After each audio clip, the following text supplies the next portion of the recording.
Good evening and welcome to the council meeting for Monday, February the 9th, 2026. Please rise for the playing of the national anthem and a moment of reflection.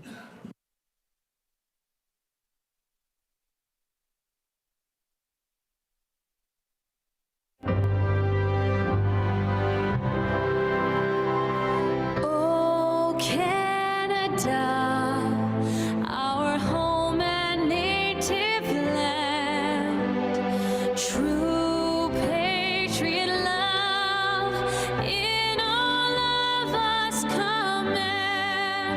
Car ton bras s'est porté l'épée, il s'est porté la croix.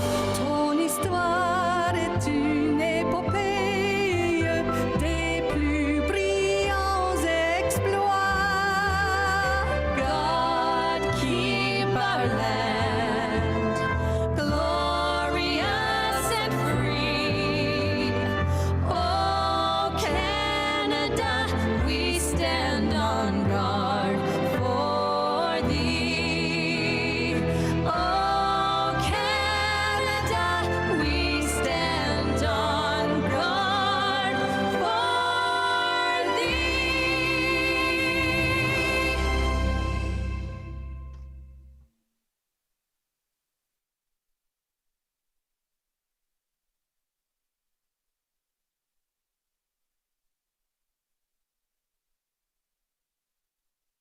Please be seated.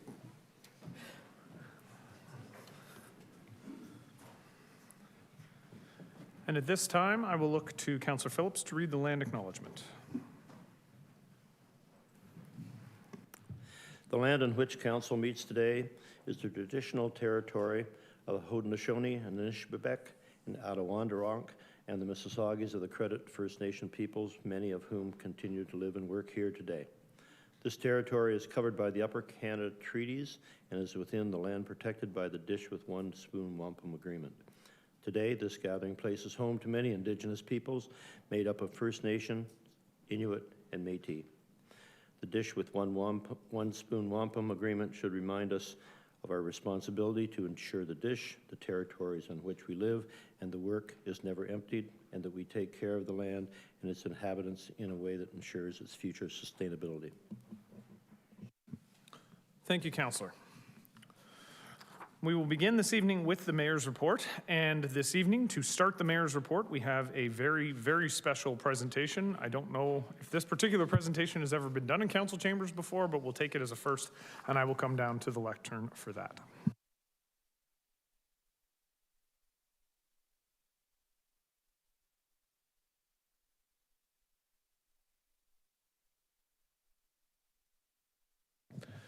So, good evening, everybody. This evening, before we get into the business of council, we have a very special opportunity to welcome Aidan James Laughlin and his family and friends to council chambers to present Aidan with the Carnegie Medal for Heroism, North America's highest honor for civilian heroism. Established on April 15th, 1904 by Andrew Carnegie, the Carnegie Hero Fund was created to recognize outstanding acts of selfless heroism performed in the United States and Canada. The Commission awards the Carnegie Medal to those who risk death or serious physical injury to an extraordinary degree while saving or attempting to save the lives of others. The single event that stimulated Mr. Carnegie to organize the fund was the Harwick mine disaster near Pittsburgh in January 1904, which claimed 181 lives. The victims included an engineer and a miner who went into the stricken mine in a valiant attempt to rescue others. The tragedy and the sacrifices so moved Mr. Carnegie that he promptly took action on his then novel idea of honoring and helping heroes of civilization. The Commission's deed of trust established a $5 million fund to recognize persons in peaceful vocations who act to preserve or rescue their fellows. Mr. Carnegie specified that each hero is to be recognized or their next of kin, and they are to receive a medal reciting the heroic deed it commemorated. And this is why we are here today, to present the Carnegie Medal to Aidan James Laughlin for his act of heroism. Aidan Laughlin helped rescue Glenn Havers from a burning building in the heart of downtown St. Catharines on December 6th, 2023. Inside his burning apartment on the second floor of a two-story building, Havers, 63, lay unresponsive in a doorway near the top landing of a stairway leading to a street-level exit. Lachlan, 24, and an off-duty police officer, and his friend, also an off-duty police officer, were walking to a restaurant at about 11:30 p.m., about 400 feet away, when they smelled and saw smoke. Seconds later, they heard windows shattering and saw flames issuing from the apartment 20 feet into the sky. Both ran to the scene and instructed bystanders, some recording cell phone video, to call 911.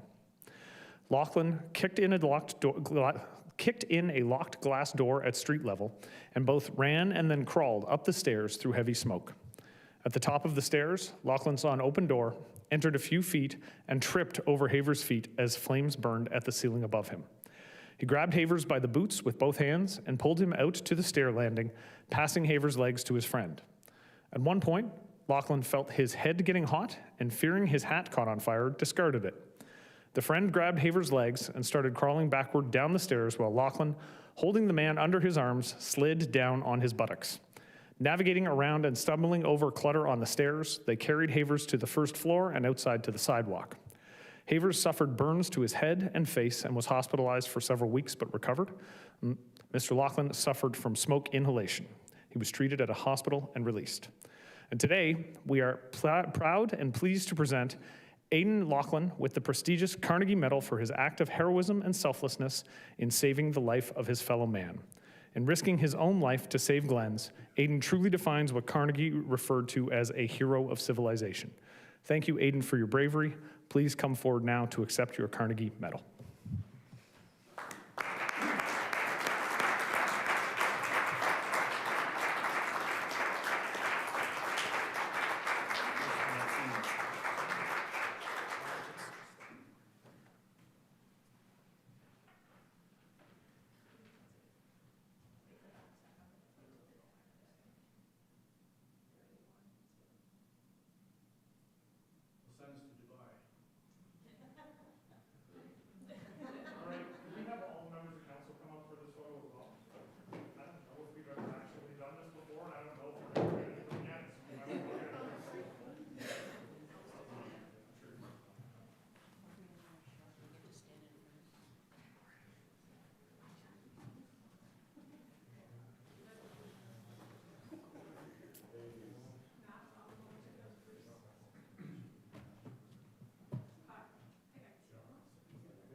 So at this time, we are going to give Aidan an opportunity to say a few words. Good evening, Council. Mr. Mayor, thank you. Bruce Williamson, of course. Thanks for taking me to the Y as I was growing up. I didn't intend on saying anything, but today I found out that the gentleman who nominated me for this award had passed away a few weeks ago. Peter Gill, a lifelong resident of St. Catharines, 30 years with the Niagara Regional Police, retired as an inspector in 2000, and he's the reason I graduated high school and probably the reason why I'm doing what I do today. So thank you to Peter.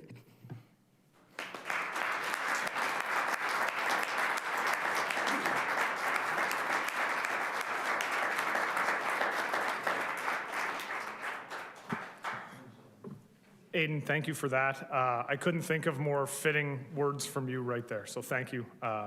We appreciate you, and on behalf of council, I just want to say thank you for being who you are and being a part of our community.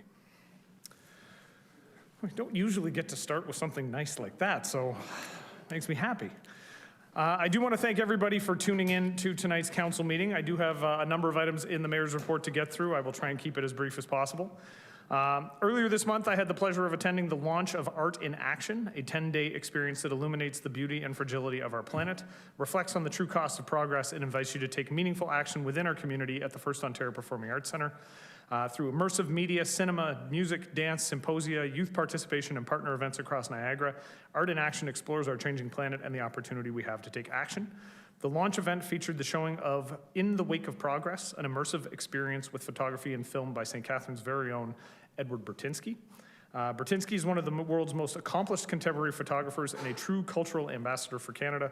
For more than 40 years, Mr. Bertinsky has used his camera to document the scale and complexity of human impact on our planet, and his work is not only visually powerful, but also deeply reflective, encouraging people around the world to pause, think, and engage in meaningful conversations about our environment and our future. And I want to say thank you to the FOPAC for hosting a fantastic event.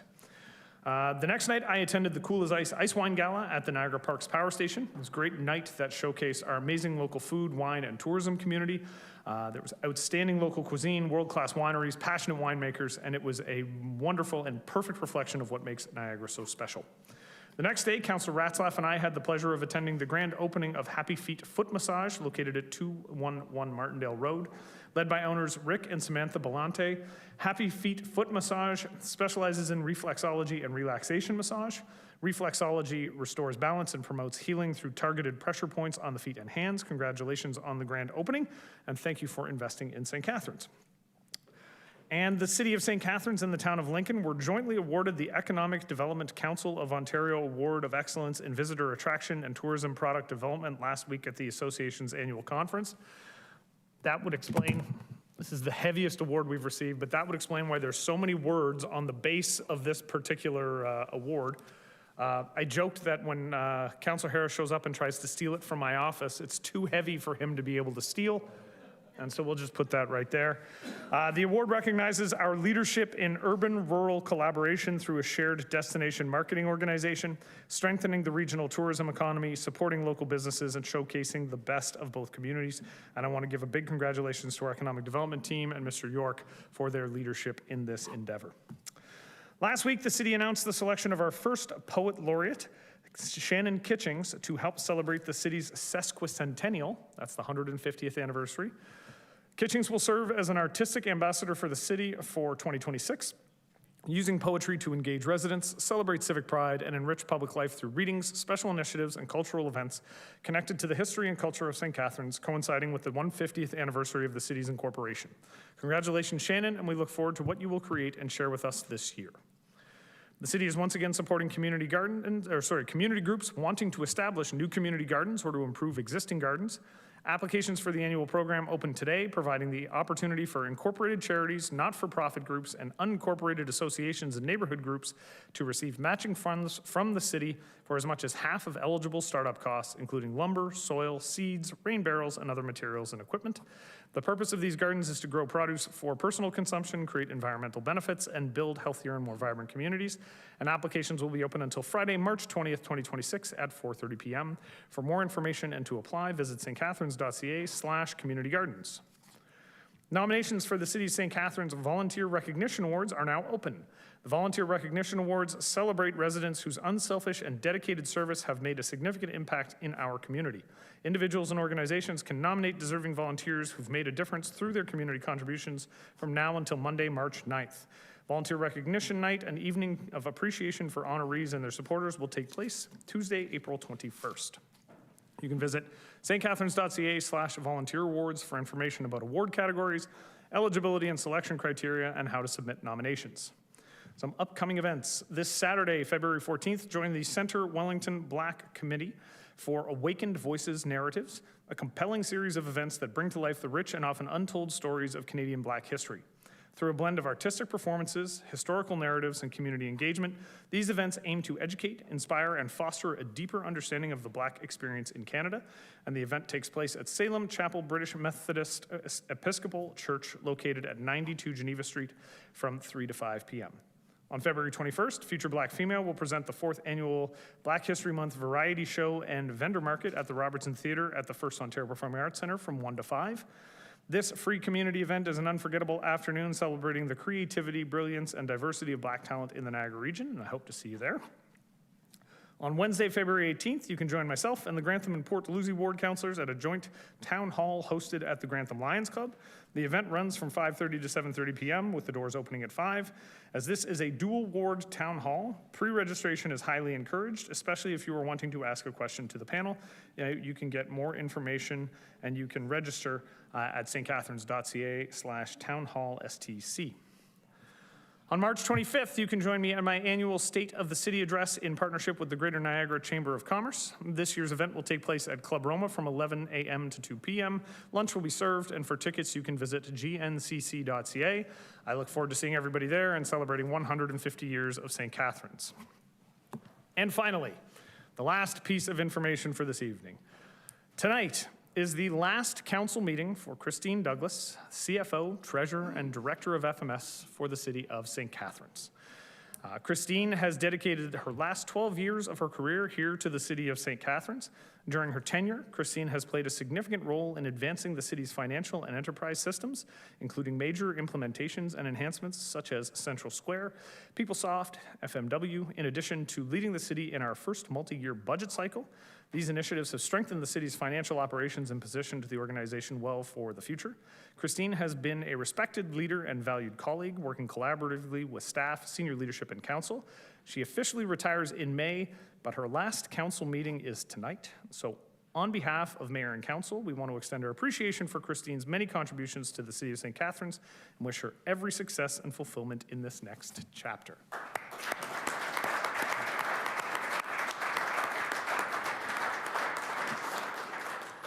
Now, I have two things that I want to add to that very beautifully written dedication. The first is just my general impression. I had the benefit for pretty much all of Christine's time here of being the budget chair. And so Christine was one of the staffers before I became the mayor who I got to know better than anybody else in the building. And I will just say, in that time, because we had some difficult budgets along the way, or a lot of tears. Mostly mine, to be completely honest. But Christine was exactly the person we needed during what were some very difficult years. And I want to thank her for that. And to give everybody an idea of her dedication, and I'm going to move this for just a moment. I only found out about this a couple days ago. 2 years ago, I don't even remember what the issue was. I was away. I was on the other side of the world with my dad, and something came up, and I needed an answer. And so I called Christine, and I've been away for a couple days, so I'm not really sure what's going on at City Hall. And I called Christine, and she picked up, and I asked her a question, and we got into a conversation, and we probably talked half an hour. It was about a half an hour. I'm pacing in a parking lot in Belgium. And I'm just asking rapid fire questions. And she's answering all the questions we're having. And I got to the end, I'm like, is everything okay? And she goes, well, it's my day off. And I'm like, oh, I'm sorry. I wish you'd have said that at the front of this. I could have stopped. She goes, no, it's okay. I'll get you the information you need. And then I think an email popped up in my inbox about 25 minutes later. I found out the other day that Christine was in the midst of getting a massage when I called. She stopped the massage, took the phone call, wrote the email, and then I assume went back to, I have no idea, but I feel very blessed to have had the opportunity to work with Ms. Douglas, and I think the city is very blessed to have had her as our director. She has done a really fantastic job, and I feel bad for whoever has to step in and take over from her. So again, on behalf of council, Christine, I just want to say thank you for your service, and I look forward to you being in the building but not having to come to council meetings for the next couple of months, and then coming back and regaling us all with tales of how wonderful retirement is. So one more time, a round of applause for Ms. Douglas.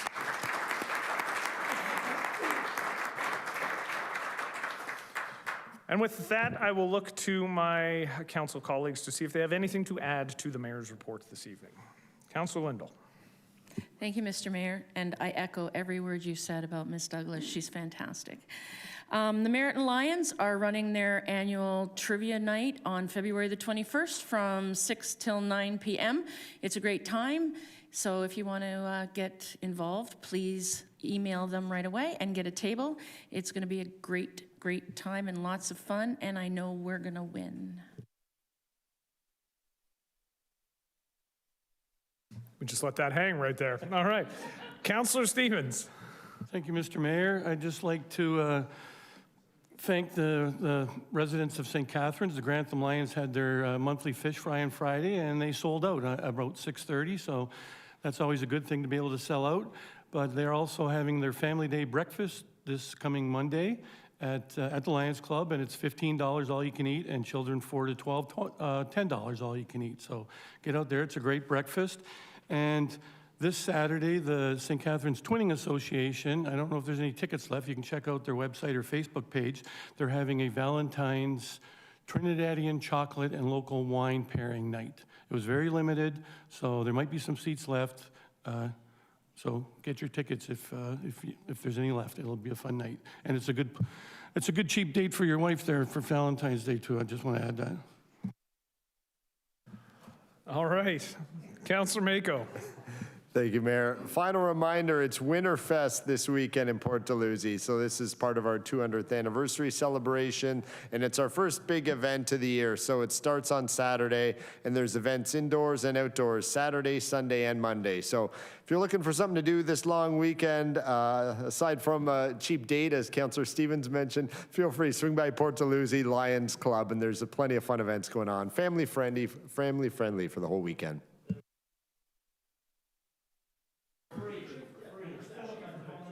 All right, and they are still looking for volunteers, so feel free to, is there a website?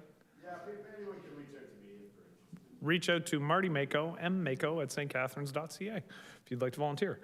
Councillor Kushner. Yes, Mr. Mayor, I'd like to add to your report, and that is that the last 3 CAOs were students of mine. So the point is you can't go wrong hiring from Brock University. Thank you. Thank you, Councillor Kushner.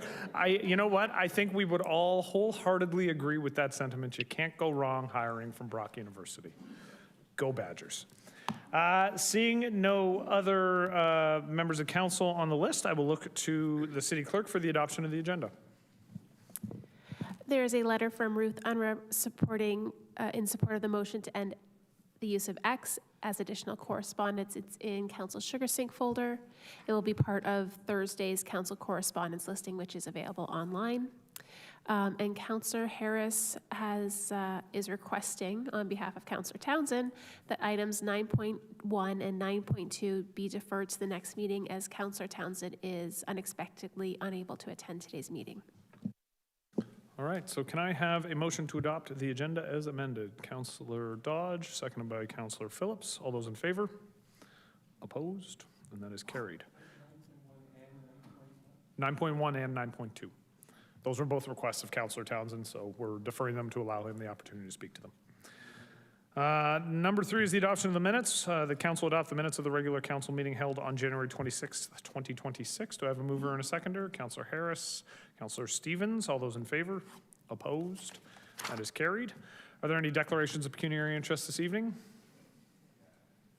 Seeing none, then we will look to the motion to move consent reports. Can I have a mover for the consent agenda? Councillor Lindell. I will now look to the clerk to read the list of consent reports and call the roll. Today's consent agenda includes item 6.1, Legal and Clerk Services, First Ontario Performing Arts Centre Board Chair Appointment. Councillor Lindell? Yes. Councillor Mako? Yes. Councillor McPherson? Yes. Councillor Miller? Yes. Councillor Phillips? Yes. Councillor Ratzlaff? Yes. Councillor Stevens? Yes. Councillor Williamson? Yes. Councillor Dodge? Yes. Councillor Harris? Yes. Councillor Kushner? Yes. And Mayor Sisko? Yes. And that's carried. All right, so moving on to number 7 in the public meeting, we have Planning and Building Services, Planning Services application to amend the official plan and zoning bylaw, subject lands 18 Phelps Street and adjacent portion of Clifford's Creek Park. The purpose of this public meeting is to ensure that sufficient information is available for the public and council to understand the proposed applications and to provide the public with an opportunity for input before council's decision. If a specified person or public body as defined in the Planning Act or the registered owner of the land does not make an oral submission at the public meeting or written submission prior to council making its decision, they are not entitled to appeal the decision to the Ontario Land Tribunal. Also, that person may not be added as a party to the hearing of any appeals by others without the permission of the tribunal. The public meeting will proceed as follows. Staff will explain the application. Members of the public wishing to delegate were requested to register by 9 a.m. today. No one requested to speak. At that point, I will ask if anybody wishes to speak. The deadline to submit additional written comments not previously published on the council correspondence listing was 12 p.m. today. No additional items of correspondence were received. The public meeting will be closed. Council will be able to ask staff questions, and they will then consider the application. The public meeting is now open, and I call upon Dasha Litvinyak, planner, to present.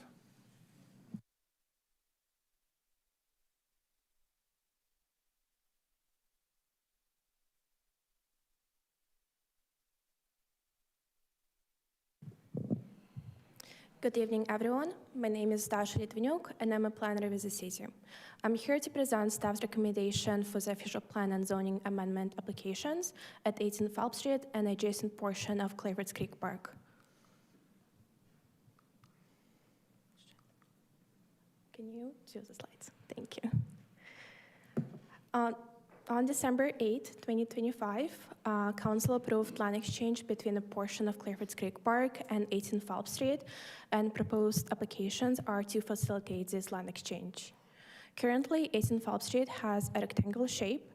The rear half of 18 Phelps Street, highlighted in green on the left, will become a part of Cities Park, highlighted on the orange on the right.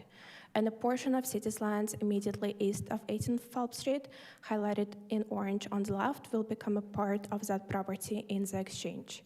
This will result in 18 Phelps Street having a square lot shape, and the total lot area will remain unchanged. No development is proposed at 18 Phelps Street. The existing residential land use permissions will remain with the zoning boundary adjusted to reflect the land exchange. The city staff are seeking to facilitate a land exchange to allow for enlargement of the Clifford's Creek Park to better accommodate future parks facilities. Next slide. The subject lands are located south of Phelps Street and east of Oakdale Avenue. The surrounding neighborhood is primarily residential with low-density detached dwellings immediate to the north and west of the subject lands. The medium density further southeast of the property along the Ellis Avenue extension, and further east is a former industrial building which is now utilized for commercial use. The city official plan designates 18 Phelps Street as low-density residential and Clifford's Creek Park as a parkland and open space on Schedule E9 is planning district. The lands are proposed to be redesignated, a rear portion of 18 Phelps Street to parkland and open space, and a portion of Clifford's Creek Park to low-density residential. General land use plan will also be updated. 18 Phelps Street is zoned low-density residential, traditional neighborhood R2, and Clifford's Creek Park is zoned minor green space G2. The zoning bylaw amendment proposes to change the zoning of a rear portion of 18 Phelps Street to minor green space G2, and a portion of Clifford's Creek Park to low-density residential, traditional neighborhood R2 with a special provision 193. The special provision 193 is proposed to address maximum lot area for the detached dwelling on the proposed new parcel at 18 Phelps Street. The applications were circulated to city departments and external agencies for review, and no objections were received. An open house was held at the City Hall on January 7, 2026 to present and discuss the proposed amendments. A resident raised concerns about impacts from road construction on 18 Phelps Street. Staff clarified that current applications for 18 Phelps Street relate only to a land exchange and do not involve any development or road construction. Staff have reviewed the proposal against local and provincial policies and are satisfied that the proposal confirms as outlined in the slide and as outlined in detail in the recommendation report. In conclusion, it is staff's recommendation that Council approve the proposed official plan and zoning bylaw as the proposal is aligned with the applicable provincial and local policies. Thank you. Thank you for the presentation. Does anyone in attendance wish to speak this evening on this topic? Seeing none, can I have a motion to close the public meeting? Councillor Dodge, Councillor McPherson. All those in favor? Opposed? And that is carried. The public meeting is now closed and the council is called to order. Persons wishing to receive notice of council's decision should submit a written request to the office of the city clerk. Can I have a mover and a seconder for the recommendation? Councilor Lindell and Councilor Mako. Are there any questions or comments? Seeing none, then I will look to the clerk to call the roll.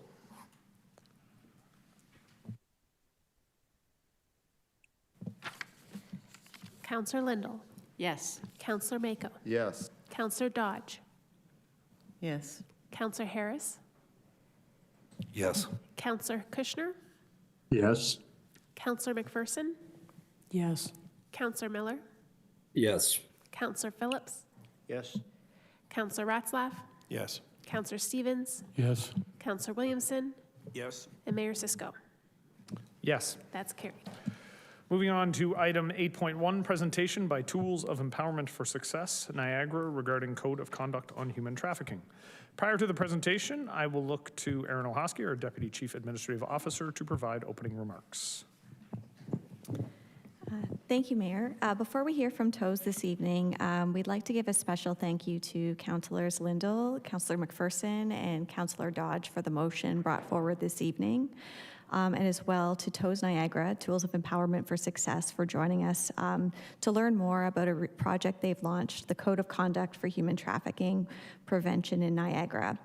What we've learned in working through TOES that Niagara has higher rates than the national average for human trafficking, which I'm sure you'll learn more about tonight, which means folks in Niagara, and particularly women and girls, are at higher risk of human trafficking than they are in other areas.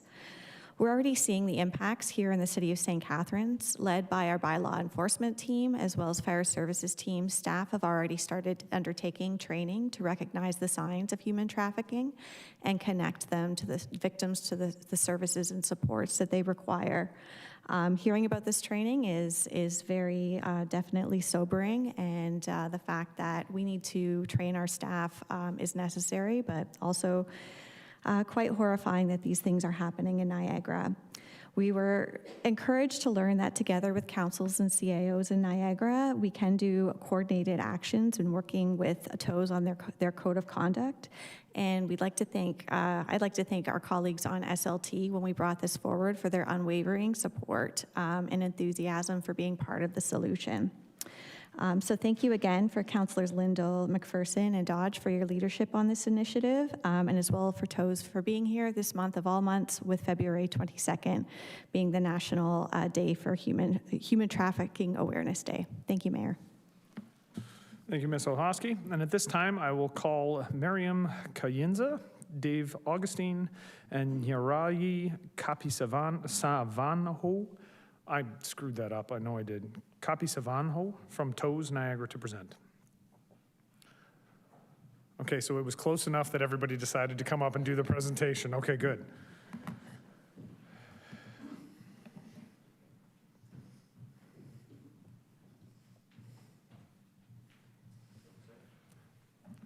And the lectern is yours. Oh, this thing goes on by itself. Well, thank you for the opportunity to be here this evening, and for the City of St. Catharines' leadership in engaging with the Code of Conduct for Human Trafficking Prevention. We are grateful for the opportunity and the Council's decision to examine this issue at a policy level, as it sends a clear message that community safety, dignity, and equity are shared responsibilities. The Code of Conduct project did not begin overnight. It has emerged from years of local concern, dialogue, research, and collaboration across Niagara. And it's been informed by lived and frontline experience and regional realities.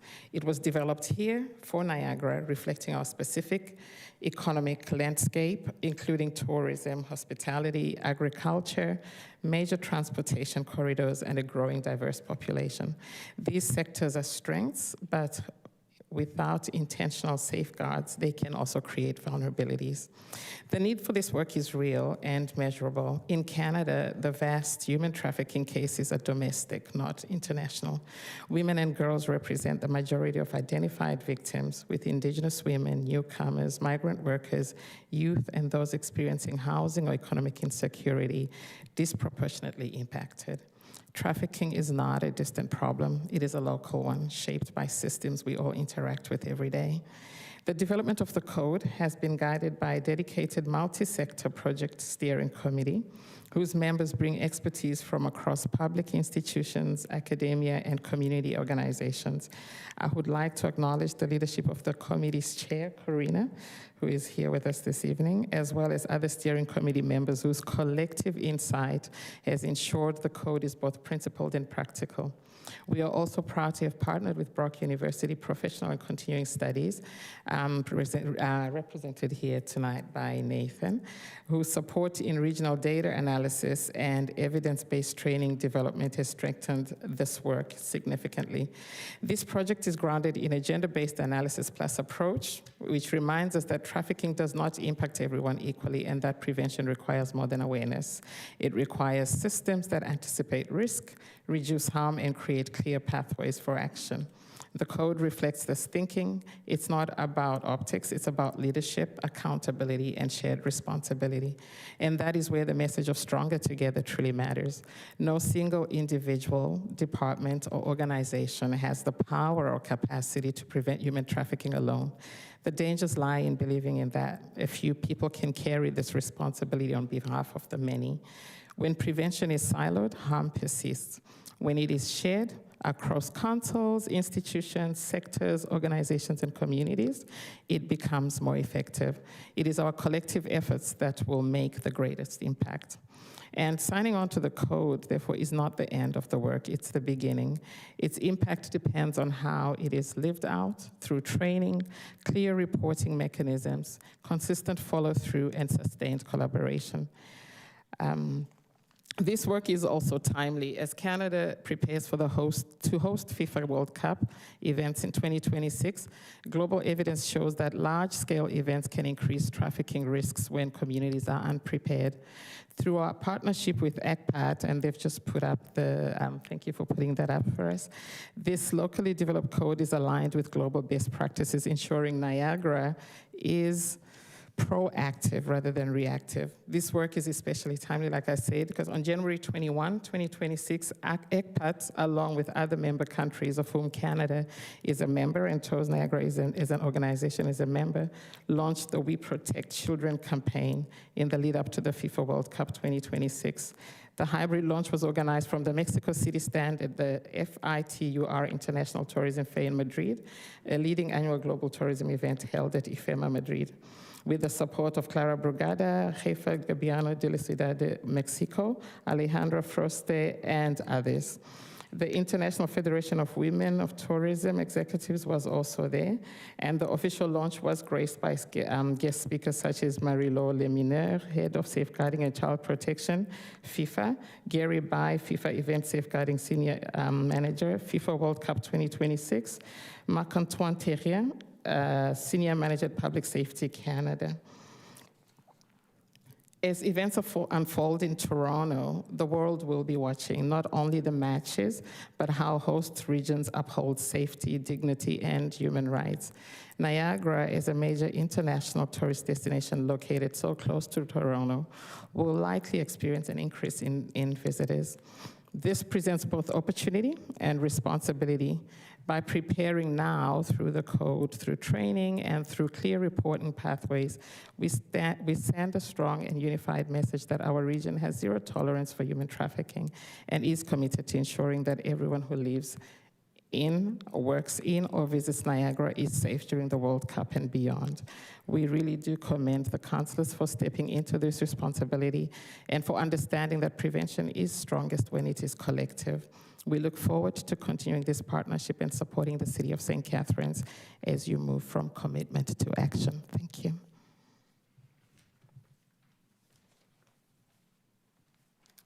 Thank you very much, Narai.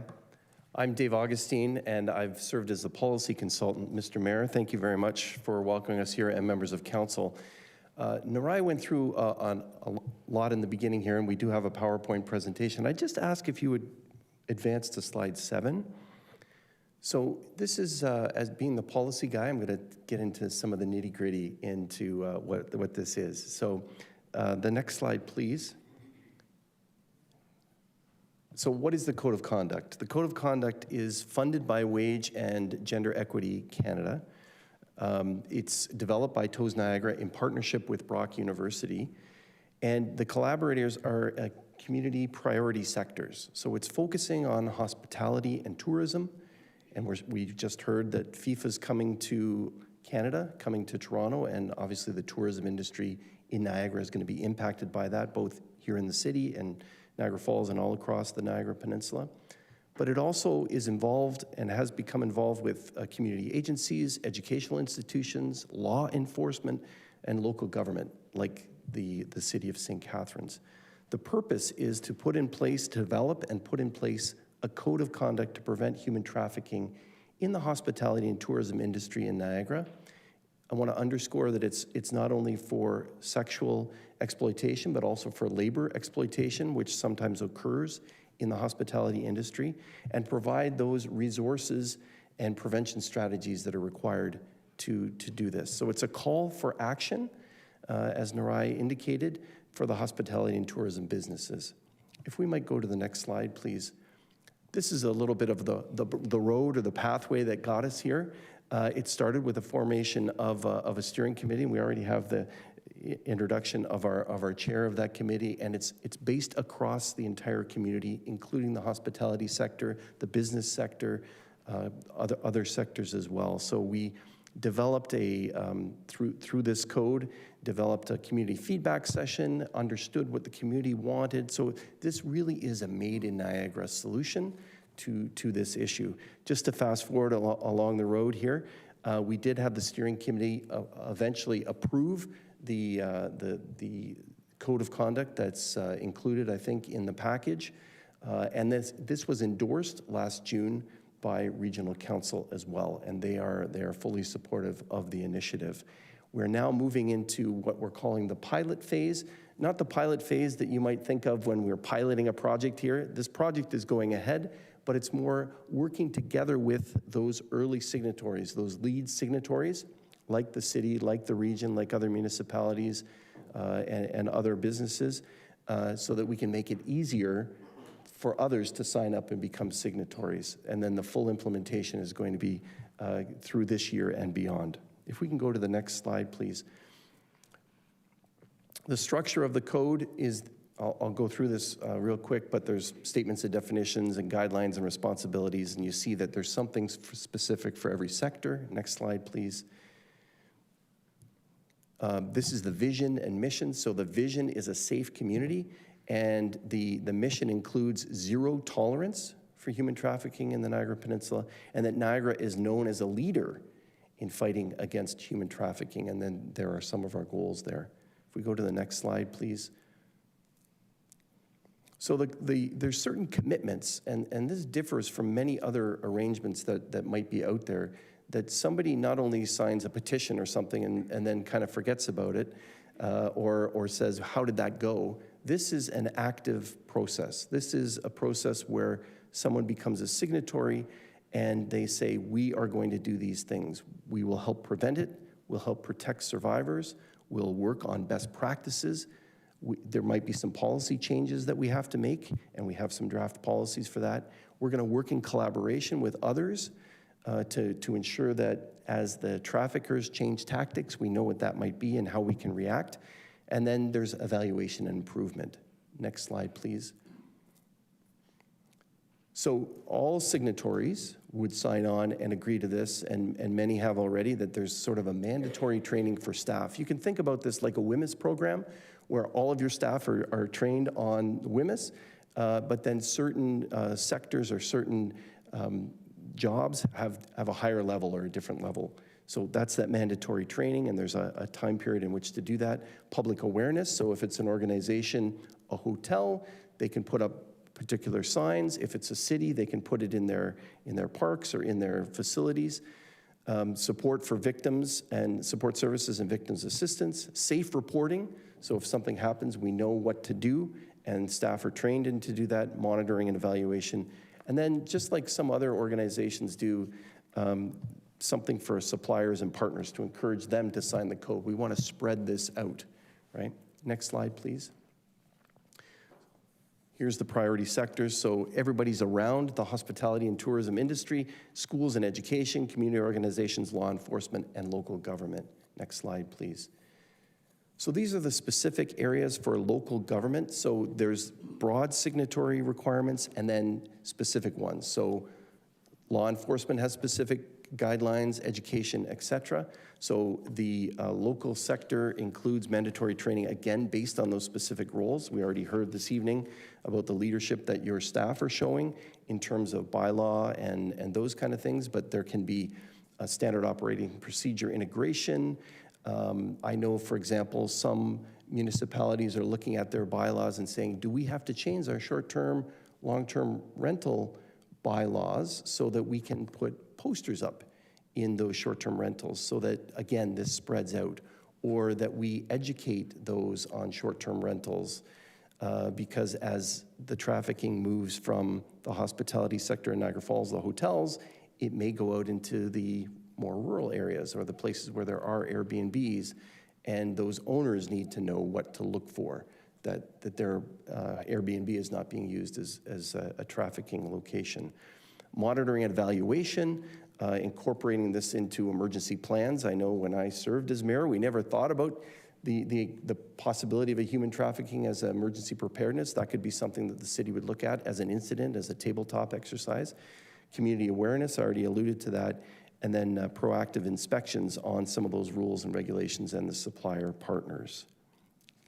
Can I have the next slide, please? So there is an opportunity for endorsing the code. And I'm going to ask Nathan from Brock University to just talk a little bit about the training real quick that has been organized. Again, it's a Made in Niagara solution. Thank you, Dave. Just before I get started, I also, as a Brock graduate, Brock staff member, and employer of Brock alumni, encourage everyone to hire from Brock. So thank you. My name's Nathan Cheney. I'm the Executive Director of Brock University's Professional and Continuing Studies Department. Our role is to help support professional development, continuing education, and workforce training. And we were proud to partner with TOES Niagara on this initiative. We think it's a really important community initiative, and we also think that it fits with what we believe is a really critical issue here in the Niagara region. As Dave mentioned, as part of our role in this project, we've actually developed a online training that all staff members, all individuals who have their organizations endorsed the Code of Conduct and signed on to the Code of Conduct can access.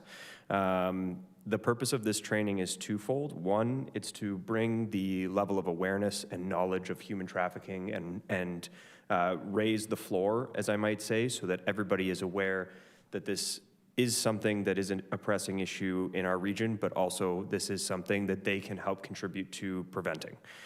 We want to make sure that we're not just asking you to sign on to something that you don't have the resources to be able to support, that we're providing resources to you to be able to help individuals who are working on the staff teams of these different organizations to be able to really feel comfortable with what we're asking of them. The training itself is a two-module course. The first, as Dave mentioned, is a more general awareness training. So as I mentioned before, we're really trying to bring up that floor. And the second moves into a more sector specific. So we identified the priority sectors there earlier. Participants in the training will be able to then go in and have case studies, have examples, really be able to apply it to the work that they're doing. And we do have that broken down by the different individual sectors to make sure that this isn't just general and theoretical, this is actually applicable to the work that you're doing, including examples for municipal leaders and staff members. So this is really an opportunity for Brock University to partner with a well-respected community organization, as well as community leaders like yourselves, to be able to help do good for our community through education and training. Thank you. Thanks so much, Nathan. One of the other things we have, and it's on the slide, is that there is support for policy and internal protocol review, so we do have some draft policies for you. If we go to the next slide, we'll conclude with the chair of our steering committee, Karina. Hi, I'm Karina Massacott, the chair of the steering committee. I am also a Brock grad.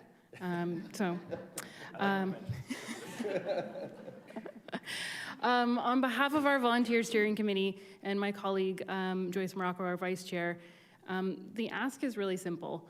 It's asking you to be a leader that you already are. Clearly, you've got an award for it already.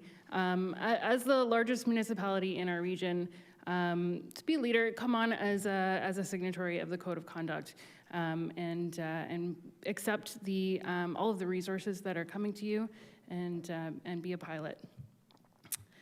If we all come together as a community, we're going to be able to make our community safer and actually be able to pass this knowledge on to others in the country and really lead the charge on preventing human trafficking in Niagara region and also in our country. All right, thank you very much for the presentation, everybody. Thank you, Brock University. I think that goes without saying as well. I do appreciate the presentation, though. And do I have any questions from council? So I have Councillor Williamson.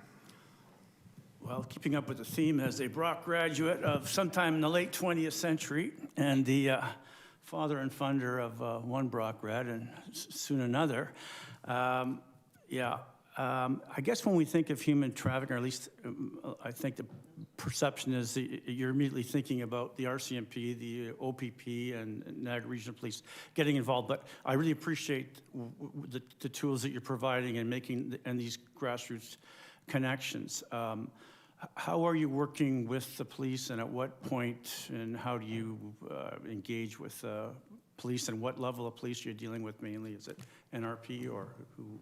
And have they been involved in this process?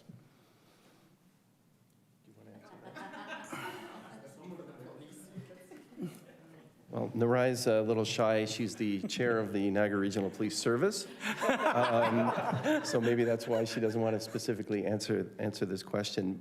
We have worked very, very closely with the Niagara Regional Police. They are part of this, in the development of it, and instrumental in the steering committee.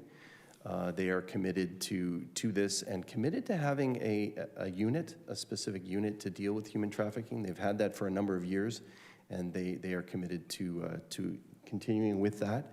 The chief came to one of our meetings and they hosted it, and certainly the members of that unit were involved in the drafting of the code, not only the sector-specific portions, but the overall drafting of the code. So we've had a very strong collaboration with them.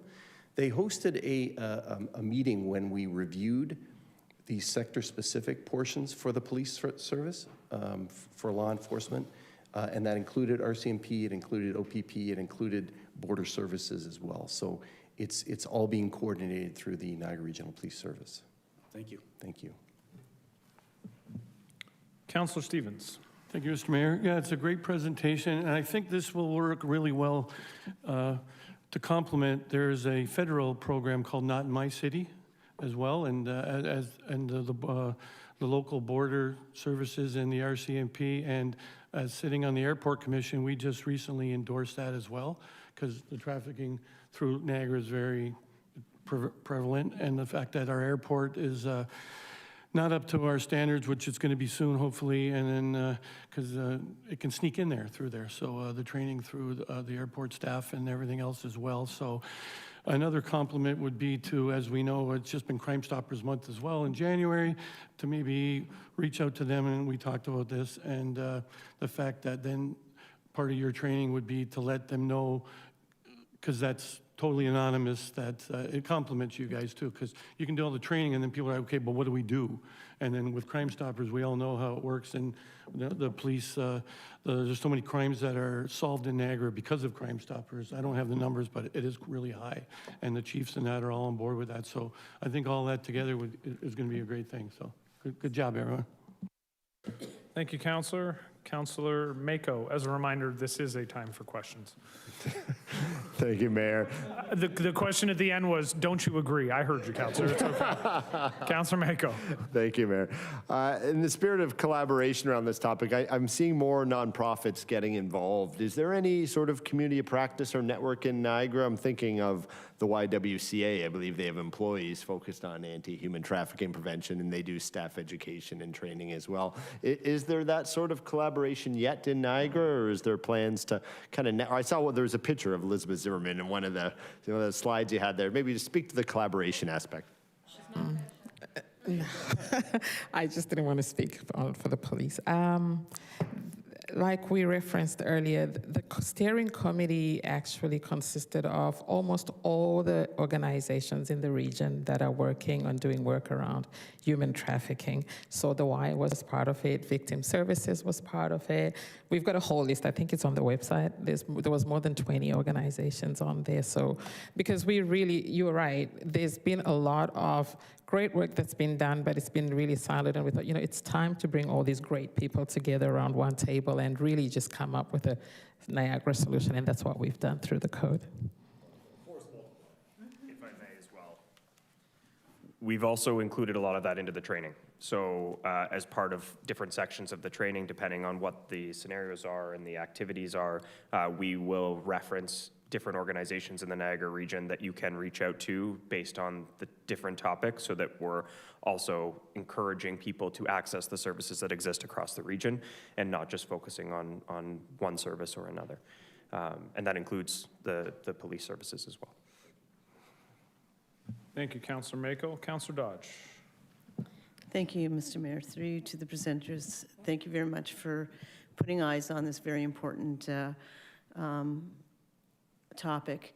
And I think that, education is very important, and I just wanted to ask you a couple of questions about the education component of this, because I think the more people that know about it, the more we can help to stop, right? And I think that, the average person doesn't really know what to do, or maybe even they might have eyes on something and not understand it. So can you kind of give me a little bit of, or us a bit more information about the education component and how people can get involved in that, maybe that aren't working necessarily in the municipality, but like the general people and stuff like that, if there's things available to them as well? Just wanted to make sure I could take this one. So what we really want to do is encourage people to sign on to the Code of Conduct, because it does involve more than just education. Education is one component of it. It's an important component of it. But it also is looking to different organizations to ensure they have the appropriate policies, supports, and other factors that lead into it, because education alone, I can't believe I'm saying this, is not enough. It's counter to my personal philosophies here. It's tough. But one of the things that I can speak to is what the education is designed for. So we do have the different priority sectors that are outlined in the Code of Conduct, but we also have a more general section at the beginning, as well as a community section at as part of the second one. So if you don't fall into one of the priority sectors, say you're an organization that doesn't fit into one of those components, we still didn't want you to feel like you couldn't endorse this and you couldn't sign on, because what we ultimately want to do is have a zero tolerance approach to human trafficking across all businesses, organizations across the region. The ultimate goal, as Dave mentioned earlier, is to make this a safer community, a safe community, which I think is the goal of everybody here. So the training itself, as I mentioned, consists of two separate modules. The first is an awareness piece for everybody. That will go over what is human trafficking, what are common forms of human trafficking, what are some signs that you can look out for, really the overview of human trafficking. The second section will talk about what to do if you are a community member, what services you can access, or if you are in a particular sector. So if I'm working, for example, in a hotel, it will give you hotel-specific scenarios that you can look at and build off of so that you know, okay, I know that this happens in my hotel, or I've seen something like this happen in my hotel, and I want to find out what my policies are to be able to follow that. And so what we're really trying to do is give an opportunity for anybody who is looking to help make a safer community, build up their understanding and knowledge on this particular topic, but not making it inaccessible to people who maybe aren't sure where to start. This is the place to start. Perfect. Thank you very much. No problem. Thank you, Councillor. Seeing no further questions, thank you again for the presentation. And can I get a motion to receive the presentation? Councillor Dodge, Councillor McPherson, Oh, we're going to pause for just 1 second. Councillor Kushner may have a question. Councillor Kushner. Yeah, thank you, Mr. Mayor. The CBC highlighted the Niagara region is an example of human trafficking, and they reported that the increase in 1 year was 700%. I gather that's very unusual, but it seems we have more than our share here. And the question is, have other municipalities implemented this code of conduct? And if so, how successful has it been? Thank you. Thank you, Councillor. And I think Mr. Augustine is going to handle that one. Thank you, Mr. Mayor. Thank you, Councillor. There are a number of local municipalities that have signed on, so they include Grimsby, Port Colborne, Waynfleet, Pelham, Niagara-on-the-Lake, West Lincoln, and the Niagara region, and hopefully St. Catharines this evening. They were all part of the CAOs were part of a session that we had as well, talking about the code and how they could be best integrated. And in terms of where we are at the early stage of the municipalities signing on and becoming those signatories and starting to enact the code.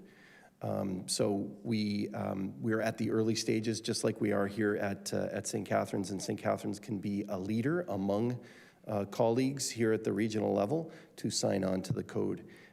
That education that Nathan spoke about is just ready now, just this week. So this is now the time that municipalities can sign on and be part of it. I hope that answers the councillor's question. Well, my follow-up question is, how do you measure the success of such a program?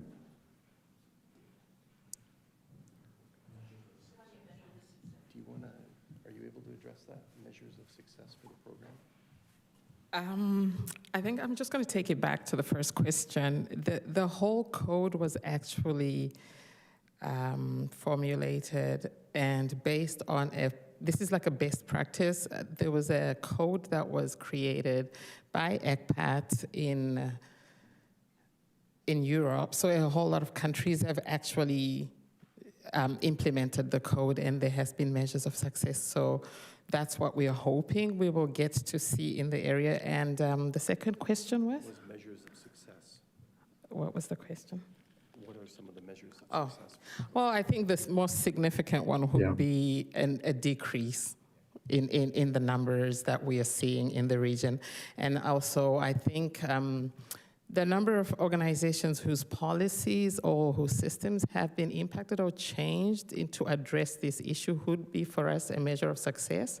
And also just the numbers that have increased of people who are now aware, because at the moment, although people talk about human trafficking, and we've talked about human trafficking for years, it really still amazes me how many people, when you talk about human trafficking, are still surprised that there's human trafficking in the region.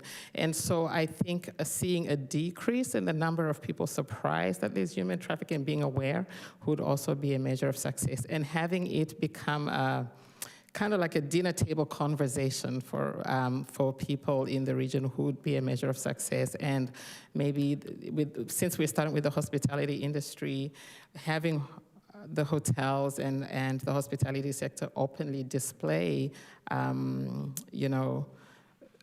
signage and posters that, say zero tolerance to human trafficking would be a measure of success. I hope that answers the question. We can provide the link to the ECPAT code and other successes and why we based this best practice or copied this best practice from Europe. Thank you. All right, thank you, Councillor. Thank you again for the presentation and the responses. So I had a mover and a seconder to receive the presentation. I believe it was Councillor Dodge and Councillor McPherson. All those in favor? Opposed? That is carried.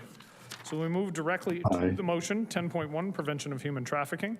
Moving the motion, I have Councillor Lindell, and seconding the motion, I have Councillors Dodge and McPherson. Councillor Lindell, as you are the mover, would you like to speak first? Councillor Lindell. Thank you, Mr. Mayor.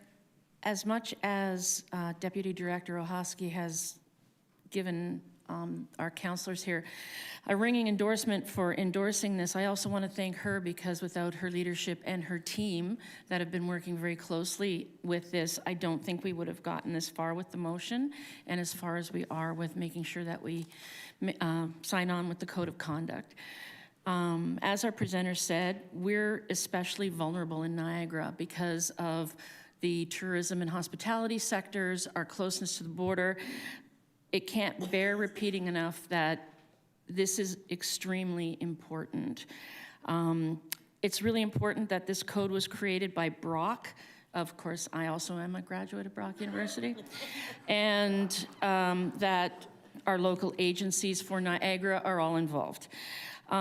This code, as one of our presenters said, is about being proactive. And for me, this is really important because as a former educator, I've come up close and personal with a girl who was almost groomed into being sex trafficked. And it is awful to see upfront and personal. And I can't imagine as our girls, not just vulnerable girls, not just girls who are in a system or are addicted to drugs, but girls that come from all walks of life, women that come from all walks of life. They're vulnerable to this in certain circumstances. And with younger girls like my granddaughter, the internet is her life. And it's so easy to get to them that way. So for us to be as proactive as we can be with this code of conduct, it's exceptionally important. And I'm so glad that the City of St. Catharines, the largest municipality in Niagara, is looking at signing on to something this important. And thank you to Brock for the online training that they're going to be giving, not just to our city staff, but to all of the different sectors involved as well. And I want to thank everyone involved. Thank you, Councillor Lindell. Are there any other? Councillor Stevens. Yes, I think this is great that we're doing this. I have one little maybe request, like on number 5, when you're requesting all the copies to go to all the MPPs and the AMO and everything, why not send it to Crime Stoppers of Canada or Crime Stoppers of Ontario or even our local Crime Stoppers? Add that as another place to send this to as well, so they're aware of the program and all that. Is that good? So our movers and seconders is Councillor Lindell, seconded by Councillors Dodge and McPherson. Is that acceptable to everybody? Yep. Okay. So that will be added. Right. Any other speakers to the motion? Councillor McPherson, was I under the impression that perhaps you were adding an additional bullet? I believe I was. So if we could pull down, were you perhaps making an amendment you had hoped would be friendly? Yes. A fifth bullet point to go between 4 and 5? That would perhaps read that you are requesting that Tourism St. Catharines invite TOES to a future meeting to discuss the code and opportunities for human trafficking prevention in the tourism and hospitality. That's exactly what I was thinking. I appreciate your mind reading and managerial. I serve to aim and I aim to serve. What can I say? If there are no other questions or comments, seeing none, I will look to the clerk to call the roll. I'd also like to point out that I'm a Brock grad. You know what? I'm going to take a moment to point out that I applied to Brock's teacher education program and was denied. And I still have the letter at home that says that my engineering degree did not qualify me to teach high school science. I will just leave that here for all of us to chew on. Mr. Mayor, Brock does make mistakes occasionally. Thank you. I take that so much to heart, Counselor, and I appreciate you for it. And coming from you, from the source, it means that much more. Thank you. Now I will look to the clerk to call the roll. Counselor Lindell. Yes. Counselor Dodge. Yes. Counselor McPherson. Yes. Counselor Harris. Yes. Counselor Williamson. Yes. Counselor Stevens. Yes. Counselor Ratzlaff. Yes. Counselor Phillips. Rock grad 75, yes. I won't give you my year. Counselor Miller. Yes. Counselor Mako. Yes. Counselor Kushner. Yes. And Mayor Cisco. Queen's University, SIO 3, yes. And that's carried. You can clap, I don't mind. Usually I do mind, but that's a worthwhile one.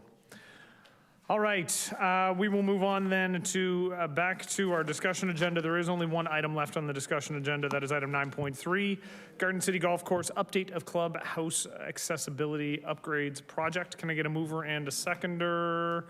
Councillor Lindell, Councillor McPherson. The recommendation is up on the screen. Are there any questions or comments? Councillor Williamson. Thank you. Yeah, it looks like the reasonable direction to go. I just wonder why we have to do single source through to staff member. Might want to answer that. I think Mr. Martuccio is best placed as he's been engaged on this. Yes, through you, Mr. Mayor, the councillor. The reason we're looking at single source is because we have actually located a building that is, for the most part, already constructed and pretty close to being ready for delivery. Any other option would have significant lead times. Yes, and is that from a local supplier? It is from a supplier in Welland. Sounds good. Close enough. Thank you. It's local enough that we'll take it. All right, seeing no other questions or comments, I will look to the clerk to call the roll. Counselor Lindell. Yes. Counselor Williamson. Yeah, well, I didn't get that. It was my name, yes. Yes. You got a cold.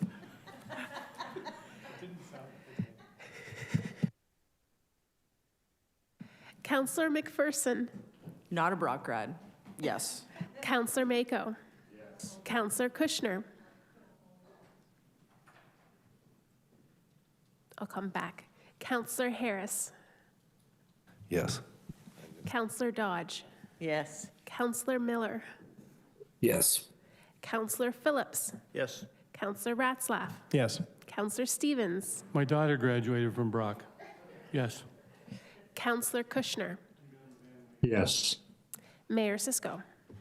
Yes. That's carried. All right, back to motions in 10.2, city discontinuing the use of platform X. Moving the motion, I have Councillor McPherson. Seconding the motion, I have Councillor Lindell. Oh. Is that a question? I'm going to look to Councillor McPherson to lead things off. Councillor McPherson, try again. All right. Thank you. I will be brief. So I brought this forward motion because I think it's time that we take a serious look at where we're showing up as a city and whether the platforms, social media platforms we use reflect the values we've committed to. As we've heard tonight with the human trafficking, there's women and girls and children in our community are at risk of many things. And the reason that I brought this forward is that in recent months, there have been a lot of serious concerns raised about the platform X. I can't even call it Twitter anymore because it's not Twitter. And specifically, X's built-in AI tool called Grok. So investigations by the Globe and Mail and many, many others have shown that Grok, not Brock, no, Grok can generate explicit and sexualized content involving real people, including minors. And women and girls are disproportionately targeted, mocked, and digitally harassed with little or no safeguards in place. And because this content spreads quickly on X, I mean, it spreads quickly on other platforms too, but X seems to have a mind and a beast of its own. And so it's not just the AI, it's just the ecosystem that it is under. And under the current management and ownership, X has drastically reduced its content moderation. And hate and harassment are very much a part of what X has become. In April 2023, so the question that kind of was eating at me is, does X as a business tool meet and meet our values? And in April 2023, we unanimously adopted a strong commitment to diversity, equity, and inclusion. And at that point, we all agreed that our decisions would also be guided by the principles of safety, respect, and belonging for all. And tonight's motion is really about putting those words into action. Staying on X doesn't align with that commitment, and walking away is one small but meaningful step to protect vulnerable members of our community. And we are not the first municipality, so we're not breaking ground here, folks. Cambridge left in 2023, stating that the platform no longer aligned with its values. Halifax, the region of Halifax, deactivated its account in September 2023, citing safety and communication strategy. And Paris left in November 2023, saying the platform no longer served the public interest and had become unsafe. And I'm going to guess that if Paris, a global capital serving millions of residents and visitors, they can effectively communicate without X, I know that our incredible communications team can figure out how to do the same. It's a value-based decision. It's really just about walking the walk and talking the talk. So I would hope that everyone would support it. The numbers are staggering when it comes to the images that Grok can create. New York Times had a story that it created 4.4 million images, AI images, in 9 days, and 41% of those were of women, sexualized images of women and girls. So I think, for me, it's a business decision, that it doesn't align with our values, and I would hope that you all support this motion. Thank you. Thank you, Councilor McPherson. Councilor Harris. Through you, Mr. Mayor, I'm not sure who would answer this question because I don't see anybody from our communications department. Would it be the CAO that would answer this? The manager is online. So the manager is online, okay. I guess through you, Mr. Mayor, to the manager, how much do we actually use X to get our information out to the public, like regarding storms, regarding like parking bans, all that kind of stuff? There's the manager. Through you, Mr. Mayor, to the councillor. It varies. Right now it is used for a mix of news or critical information. So water, main breaks, traffic, fire, winter storms, weather alerts, but it is a blend of that with some of the other things. So, community type posts as well as programming and services. Looking back on the last couple months, the majority of posts were news-based posts. So I would say that was the bulk of it. But you're also going through multiple winter storms, a couple of major fires that, took some of that, which helped really lead to that majority of posts being related to that side of content. I guess my next question through you, Mr. Mayor, to the manager of, is it the manager of communication? Manager of communication. Do you find it a valuable tool in getting the word out to the community and our residents? It's mixed results. For some of that community program services, we're not seeing as much visibility or views anymore. In the instance of the emergency case, that's when it becomes a real tool. So during the December 6 fires, the Queen Street fires downtown, we were seeing thousands of views on our post versus an average of about 300 for, your normal post is about 300 views on a post. So, in those instances, we're seeing, our views are multiplied just based out of that nature of what it is. So you're going to see those news type posts do more views. People are checking, their socials for that type of information. They're sharing it, it's amplifying. So, it becomes a bit of a live information source as opposed to just a passive feed. I guess my next question through you, Mr. Mayor, to the Manager of Communications.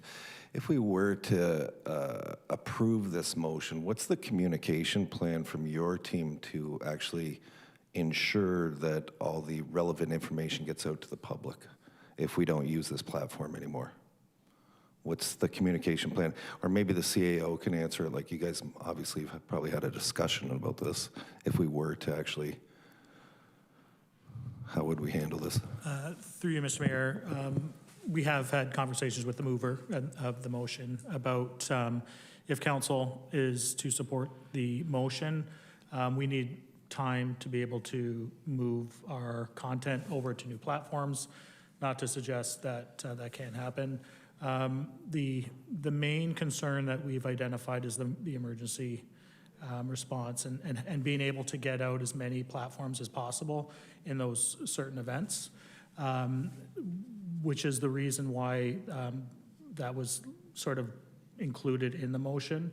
If council chooses to add all content to be sort of transitioned out of the X platform, we'll just have to, our teams will have to work and find alternative. Fire services as well uses the X platform for their emergency posts, and we've built in some timeframes to be able to try to transition away. Okay. Is there, I guess through you, Mr. Mayor, to the CAO, is there some sort of compromise that we can figure out what Councillor McPherson wants to do and actually... So that's actually in the motion. It's in the motion? If we could pull up a little bit more. Pull it up a little bit more. Can we pull up to the be it resolved clauses? And I guess my question through you, Mr. Mayor, to the CAO, how much would this impact the fire service? It doesn't impact them at all, but do we not? Okay, so if we're going to direct questions to the CAO, we're going to direct them to the CAO, because as much as I trust Councillor McPherson, she is not the fire chief or the CAO, and she can't answer on their behalf. She did answer it. That's why I turned my head that way. No, but that's what I'm saying. We're gonna direct the questions up here. Okay, want me to ask it again? No, I heard the first time. Thank you, Mr. Mayor. I'm actually going to defer to the fire chief to respond to that. Is he here? Him and Kushner. Hi there, just trying to get the audio to work. Yeah, like we do not have Instagram or Facebook, and Facebook is extremely labor intensive. We don't have the capacity to use it. So our preference is to stick with X. It provides us the best public messaging and gives us the greatest exposure when it comes to our social media content and trying to get messaging out to the community. Okay. So I guess my question through the mayor to the fire chief, you would prefer to keep X? Through you, Mr. Mayor, to the councillor, yes, our preference is to keep X. Okay, thank you. Councillor Lindell. Thank you, Mr. Mayor.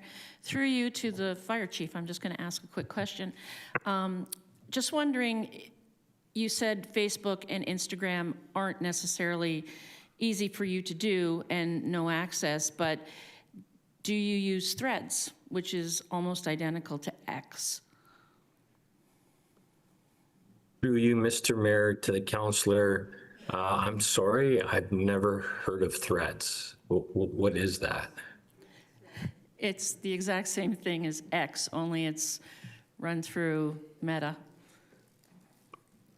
So through you, Mr. Mayor, I've not heard of it. I just know that we have a good following on X, and therefore, if we do have some public messaging that needs to go out with regards to whether it's a emergency response messaging, stay away from scenes or some of the other messaging that goes out, that seems to give us the greatest coverage. I'm not saying that we couldn't try Threats. So definitely that's a platform we could attempt to use, but right now we're using X.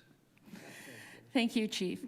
Also, through you, Mr. Mayor, to the CAO, is it something that we can do painlessly, is start to transition from X over to Threads, or there's also an open source run by the guys who created Twitter called Blue Sky that has absolutely no AI generator on it? Through you, Mr. Mayor, the motion is intended and it builds in some of that time to transition. The one concern that staff had identified specifically was the emergency side of the equation. And we need a bit more, we would need more time to ensure that we can transition all of the users. You know, we try to find any possible platform to, you know, to be able to get the message out in those situations. Our communications team, Mr. Ross had mentioned, you know, we have a few different platforms. They do come with a cost. I don't know the specifics, but you know, if this motion were passed, we would have to bring back some further information on other avenues as well. Okay, thank you. Thank you again, Mr. Mayor. I just want to echo everything that Councillor McPherson has said about the platform X. It's a dangerous platform, and there are other options out there that wouldn't be too painful to go to that have huge followings. Threads is one of them, and Blue Sky is something that's up and coming. So I'm hoping we can get this done as soon as possible. Thank you. Thank you, Councillor Lindell. Councillor Williamson. Thank you, Mr. Mayor. I think Councillor McPherson and Councillor Lindell have got my points, or made great points that support the need for this motion. I'm a strong believer in the freedom of speech and expression as it's constituted in our Charter of Rights and Freedoms, which a lot of Canadians are very proud of. But this platform has become a place where there's a lot of hate. And a great message from the Super Bowl yesterday was the only thing more powerful than hate is love. And if that's the maxim that we want to follow, I think that it makes sense. And we're not banning X for the community. We're just saying we're not going to use X ourselves. There's countries that have banned it for teenagers. Spain is talking about completely banning it entirely, which is far different than what we're de-isolated. But this, I think this sends a very positive signal that we're not going to countenance the kind of nasty stuff that happens on X now. Thank you, Councillor. Thank you for quoting Bad Bunny. I think that's the first time that's ever happened in council chambers. Councillor Phillips. Through you, Mr. Mayor, I'll also be supporting the motion because we heard from Councillor McPherson that there are other cities who have banned it, banned X. Their fire services and other platforms that secure the safety of the residents must be in place. So how do they do it? Dave, do you know, or CAO, sorry. Do you know, sorry, I thought I was in your office. How do these other cities do it then? If they've banned X, they obviously are securing the safety of their residents. Through Mr. Mayor, actually I had a similar conversation with our manager of communications, who I will defer that question to, because there are other platforms and there are some options that he's been looking into.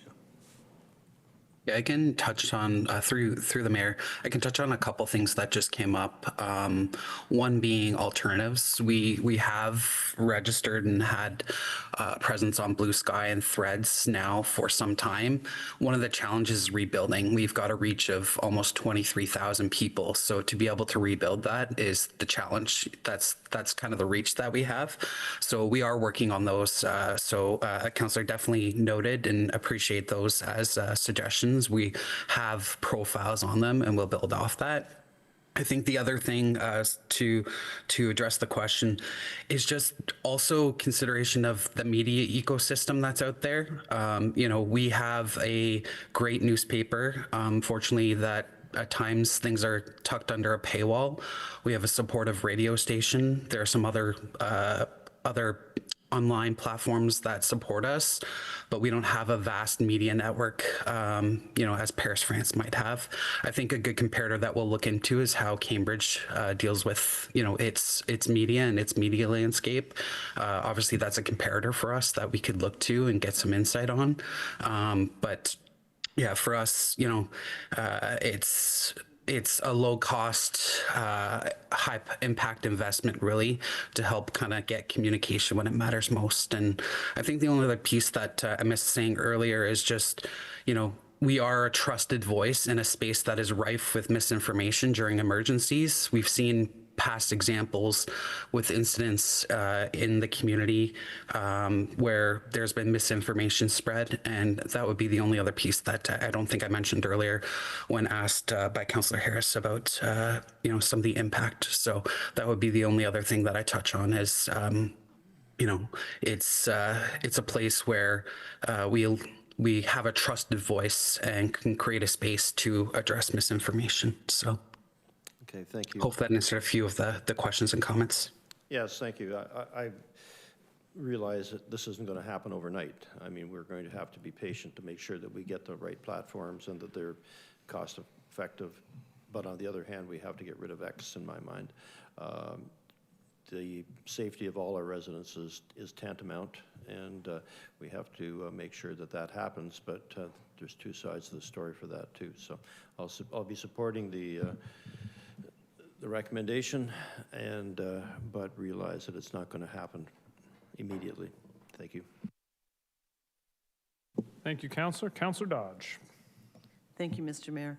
I'm not sure if I heard this correctly.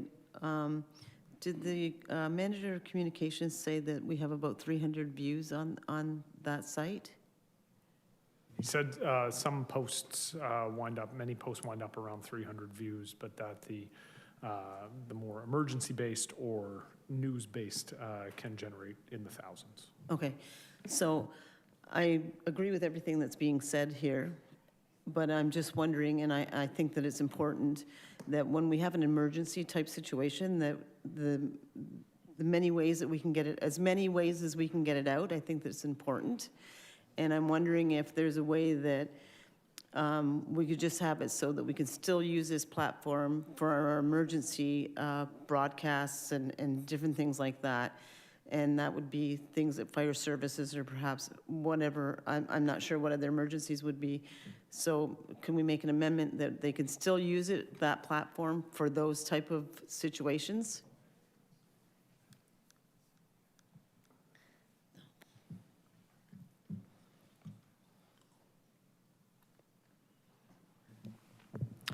Through the mayor to the councillor. So we'd like to thank Councillor McPherson for working with us on this motion.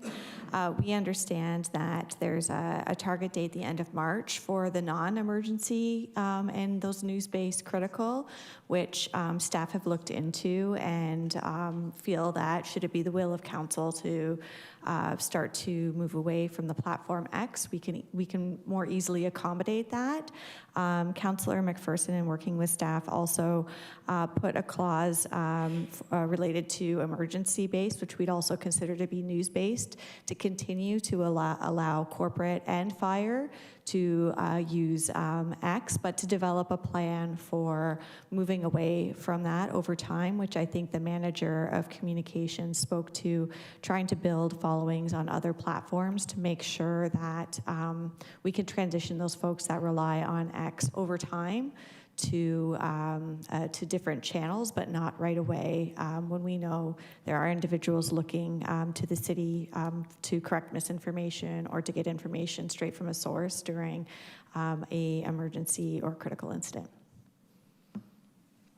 Okay, so what you're basically saying, then, just so I'm clear, is we'll use that for those emergency type things until we have it where we're moved it into another form. Okay. Yep, through you, Mayor, that's correct. In our understanding, that's also the intent of the mover. Yeah. Okay, thank you. Thank you, Councillor. Councillor Stevens. Thank you, Mr. Mayor. So one of my questions, is this the way we have to do it? Like, why wouldn't it have been in discussion or to go to staff and say, let's come up with alternatives before, like, we want to cancel this. We don't have these other things in place yet. We haven't really looked at these other forms of communication. So why don't we have all this other stuff in place before this came to us instead of leaving it hanging there? That's my first question. Through you, Mr. Mayor, that's really, I believe, the intent of the language in the motion to give staff the time to do it if approved. We don't have the direction until the motion is actually approved, but the wording and the intent of the motion, I believe, is building that in. And then I guess we do have to look at all other venues, because right now we always hear from local residents that there isn't enough communication. They don't know how to get a hold of City Hall. They don't know what's going on at City Hall because of, we all know the way newspapers have gone down the drain in print. So fortunately, nobody uses them anymore, but I miss the newspaper. So just so you know, I miss the print newspaper, but other people just don't use it. So, and you know, we do have a lot of older people still in the city, and they don't even, and so we're always hearing that, I don't know, I didn't see it. Where did I get this from? So we do need maybe more than what we have now. I guess what we're saying is, yeah, it's good that we use it. It seems to me, though, this is a global issue. This is a federal issue. Like, yeah, we can say this, our little city here at St. Catharines going, we're not going to use it. Does it make a big dent in the scheme of things? Probably not. This is bigger than us. And I don't use Twitter. I don't like it, so I don't use it. I mean, people can do that too. So I really hate over-governance when we say we're not going to do this and we're not going to do that. But, I mean, I understand the base of it, but we need to make sure that we can get information out to people, because if we're using it now and there is a following, how are they going to know and get directed to something new so we don't lose that connect with people? So that's the one thing we really have to even bump it up more so, I think. So let me just check my notes before I finish. Yeah, well, they're all over the board here, so yeah. Yeah, I guess that's it then. Thank you very much. Thank you, Councillor. And I would just like to clarify that I, for one, am quite thankful that we have the mighty St. Catharines Standard still in our community, still publishing, when local news is failing in so many other places. And I would like to remind the intrepid reporter seated with us, Karina Walter, that he is Councillor Stevens, spelled S-T-E-V-E-N-S, who made those comments, and his comments do not reflect the reality of the rest of council. Councillor Mako. Thank you, Mayor. This might be just a clarifying question on the last, be it further resolved when it talks about the city publicly communicating the decision and rationale. Just would that include the other local area municipalities? Because I believe a number of municipalities in the region still have Twitter as well. So I don't know if that's a clause to formally circulate this motion to the other local area municipalities in Niagara, if that would be friendly. Thank you. Councillor Harris. I was just wondering, is there an actual date to get it totally completed, or just a date, the March 31st? Like, when are we going to try and come up with a plan to implement getting rid of X? Through the mayor to the councillor, our understanding based on the motion is the end of March is for all non-emergency and critical incident-based communication. So that's the cutoff for non-emergency.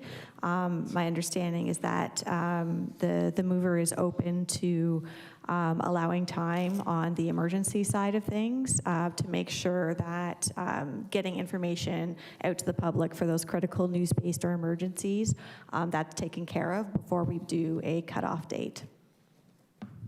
So no hard date on the emergency side of things, doing the due diligence around a plan and ensuring that following is transferred to other places. So emergency communications is not impacted, is my understanding of the motion as it reads. And I guess through you, Mr. Mayor, to the Deputy CEO, will, prior to it being officially cut off, will staff come back to council and explain exactly when we're cutting it off and what platforms we're going to? Through you, Mr. Mayor, absolutely. Okay, thank you. Seeing no other questions or comments, I will look to the clerk to call the roll. Councillor McPherson. Yes. Councillor Lindell. Yes. Councillor Ratzlaff. Yes. Councillor Stevens. Yes. Councillor Williamson. Yes. Councillor Mako. Yes. Councillor Miller. Yes. Councillor Phillips. Yes. Councillor Kushner. Yes. Councillor Harris. Yes. Councillor Dodge. Yes. And Mayor Cisco. Yes. That's carried. Are there any notices of motion for the next meeting? Seeing none, are there any report requests? Councillor Stevens has provided notice that he is looking for information about opportunities to address height impacts associated with two-story accessory dwelling units. And then I believe that Councillor Ratzlaff has forwarded a request in as well related to pedestrian areas and snow clearing. And the CAO has indicated that that can come forward as a part of the review that's currently on the books to have a report coming back in the near future. So that will be incorporated into that report. Are there any other report requests? Councilor Williamson? Sorry, thank you, Mr. Mayor. Councillor Mako and I are interested in what the future is going to be at the Lynnhaven properties, but we haven't really fleshed out exactly. Yeah, I left out a note to put it in the dryer. It's Yvette. So we'll get more we'll get some more details before we bring it forward. But If you'd like, I have public health and social services tomorrow, so I can ask the regional staff at our meeting tomorrow to provide a report to this council or an update on the status of Lynnhaven, if you'd like. Yeah, well, and it goes back to the history of that site. It was donated for the purpose of people for the aged, as I said, in those days, and now they're looking at selling it for private development, and we've seen a site plan with that on it. So we're interested in preserving some green space and perhaps reusing the buildings that are there for, we've got a housing crisis. So maybe the older buildings can be reused. But if you could ask those questions, that would be great. I'm happy to ask those questions. If you have anything additional, feel free to forward it to me. My meeting's at 1 o'clock tomorrow afternoon. So anything you want to know about with respect to that site, I will happily bring it tomorrow to council. Thank you. Or to committee. All right, seeing no other report requests, then we'll go on to committee and task force minutes. Can I have a mover and a seconder? Councillor Lindell, Councillor Harris, to receive and file the minutes of the advisory committees of council. All those in favor? Opposed? That's carried. No closed session, no motion arising from the minutes. Can I have a mover and a seconder for the bylaws? Councillor Harris, Councillor Stevens. That the bylaws listed on the council agenda as 8F be read a first time, considered and passed, and they be signed and executed by the mayor and the clerk. All those in favor? Opposed? Carried. Who wants to do adjournment? Councillor Kushner is moving adjournment. Seconding is Councillor Mako. All those in favor? Opposed? Good night.